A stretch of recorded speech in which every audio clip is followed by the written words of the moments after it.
की तरह जैसा छोटा सा बच्चा है वो अपनी माँ को रो करके बुलाता है। शब्द तो है नहीं, कह के तो बुला नहीं सकता। छोटा बच्चा कैसे बुलाता है माँ को? रो कर।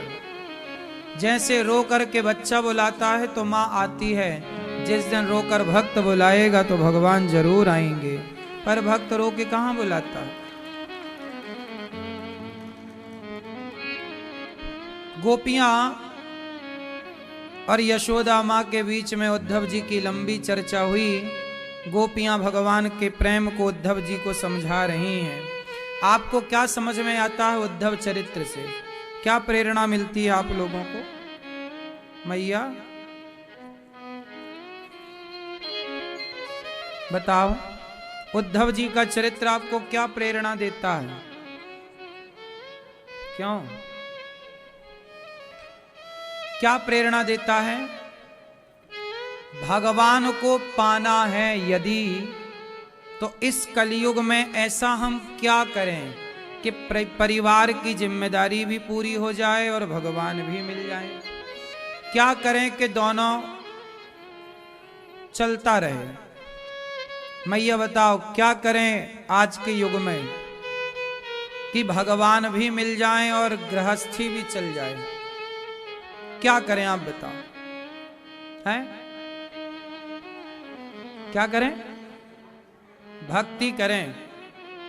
भक्ति किसे कहते हैं? मैया बताओ, भक्ति किसे कहते हैं? चश्मा वाली मैया हैं? नाम जपें, ये भक्ति है। सेवा को भक्ति कहते हैं। क्या करें कि गृहस्थी भी चले और भगवान भी मिले और जीवन भी सफल हो जाए? लोग कहते हैं ना कि मानव जीवन मिला है तो मोक्ष पाओ। क्या करें कि हम मोक्ष के अधिकारी बन जाएं? सवाल ये, क्या करें? क्या करने से हम मोक्ष के अधिकारी बनते हैं? क्या करें? ऐसी कौन सी गोपियां तो मोक्ष भी नहीं चाहती। हम लोग तो मोक्ष की चाह रख रहे हैं, पर गोपियां तो मोक्ष भी। भरत जी तो अर्थ न धर्म न काम रुचि, गति न चाहु निर्वाण, जन्म जन्म रति राम पद, यह वरदान नयान। भरत जी तो मोक्ष भी नहीं चाहते और बाली ने मोक्ष नहीं चाहा। जितने बड़े बड़े भक्त हैं वो मोक्ष को ठुकरा देते, हमें मोक्ष भी नहीं चाहिए। लेकिन अपन लोग ना मोक्ष की कामना रखते हैं। मोक्ष नहीं चाहने वाला जो है वो श्रेष्ठतम भक्त है, जो मोक्ष भी नहीं चाहता। वह भी स्थिति आप लोग प्राप्त कर सकते हैं, लेकिन पहले मोक्ष तक तो पहुंचो, तब ना मोक्ष को ठुकराओगे। किसी के पास रसगुल्ला है और वो कहे कि मैं रसगुल्ला नहीं खाता, तब तो बात समझ में आती है कि भाई तेरे पास रसगुल्ला है लेकिन तू खा नहीं रहा है, मतलब ये त्याग है कि भाई वो खाते ही नहीं। लेकिन एक के पास रसगुल्ला है ही नहीं और वो कह रहा मैं तो रसगुल्ला खाते ही नहीं। भाई जब है ही नहीं तो खाएगा क्या? रसगुल्ला मिल जाए फिर ना खाए तब तो त्याग है। तो मोक्ष तो मिले ही नहीं, तो फिर हम मोक्ष ठुकराएं कैसे? पहले मोक्ष मिल जाए फिर आप उसे ठुकराओ, हमें मोक्ष भी नहीं चाहिए। तो भरत जी जैसे परम भक्त ऐसे हैं जिनके आगे पीछे मोक्ष डोलता है, तो वो मोक्ष को भी ठुकरा देते हैं। अब आप बताओ कि क्या करें कि मोक्ष मिले? जब मोक्ष मिले तो उससे ऊपर की भक्ति करके आप मोक्ष को ठुकरा देना, आगे की श्रेणी में चले जाना। लेकिन पहले मोक्ष तक तो हम पहुंचे, वो काबिलियत तो लाएं। तो ऐसा क्या करें?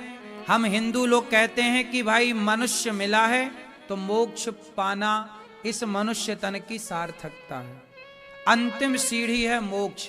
फिर आप बड़े उच्च कोटि के भक्त बनो तो मोक्ष के आगे भी फिर एक चीज है, वो हम आपको बताएंगे, लेकिन अभी तो सबसे ऊपर मोक्ष ही है। तो मोक्ष भी मिल जाए और परिवार भी हमारा सिस्टमैटिक चलता रहे, क्या करें? इसके लिए क्या करना चाहिए? धर्म, ठीक है। क्या करना चाहिए? ठीक है, निष्काम होना चाहिए, ठीक है। जो निष्काम होता है वो मोक्ष का अधिकारी हो जाता, ठीक है। आप बताओ। हाँ, तो वही तो हम पूछ रहे हैं, दोनों का बैलेंस कैसे बने, कैसे करें?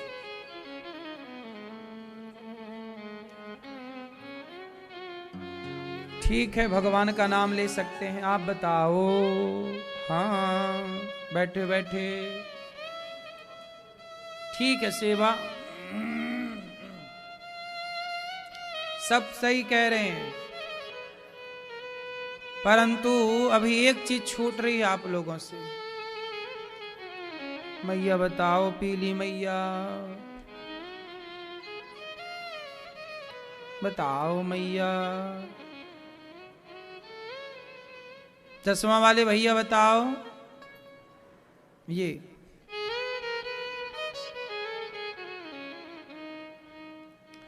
क्या करें कि परिवार भी चले और मोक्ष के अधिकारी भी हम बन जाएं? क्यों मैया? नूतन मैया हमारी बताएंगी। हैं? सेवा, ठीक है, सेवा तो करनी ही चाहिए, सेवा तो सबसे उत्तम साधन है, ठीक है। लेकिन परिवार भी हमारा चले और हम मोक्ष के अधिकारी भी बन जाएं, ये दोनों बैलेंस बन सकता है गोपियों की तरह।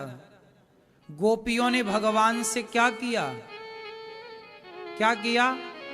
प्रेम किया। भरत जी ने राम से क्या किया?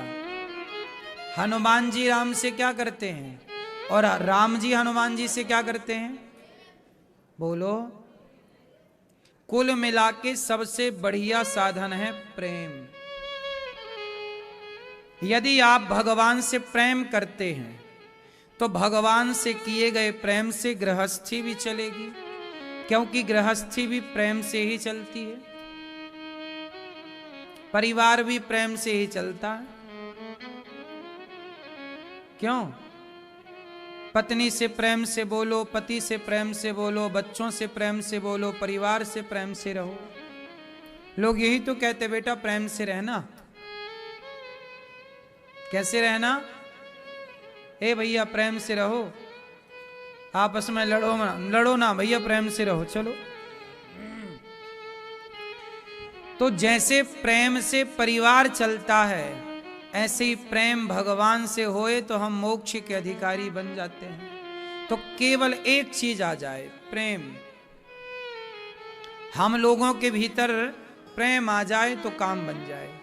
दोनों का बैलेंस प्रेम बना के रखेगा। इसलिए आपके भीतर क्या होना चाहिए?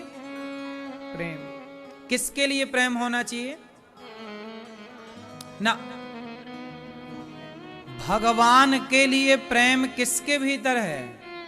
जो व्यक्ति एक भूखे से प्रेम करता है, जो व्यक्ति एक प्यासे से प्रेम करता है, जो व्यक्ति सबसे प्रेम करके सबको खुश रखता हो, वही भगवान से प्रेम कर सकता है।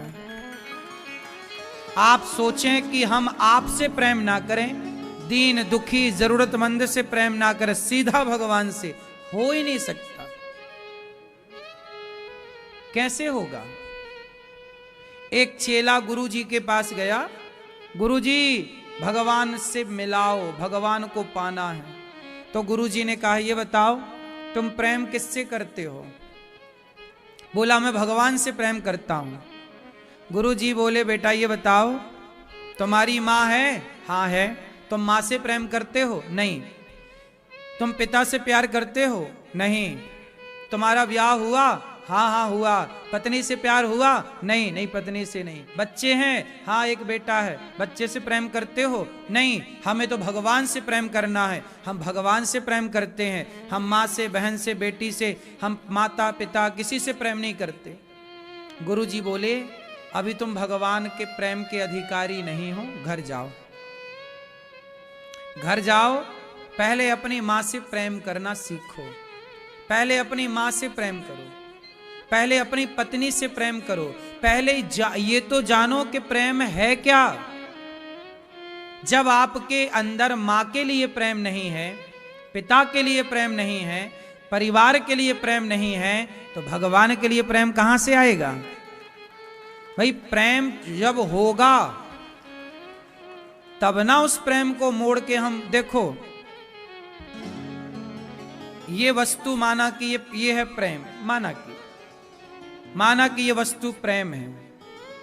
अब ये हमारे पास है, अब इससे हम चाहें, इसको चाहें हम पत्नी की तरफ करें, चाहे पति की तरफ करें, चाहे पुत्र की तरफ करें, चाहे दोस्तों की तरफ करें, चाहे पैसे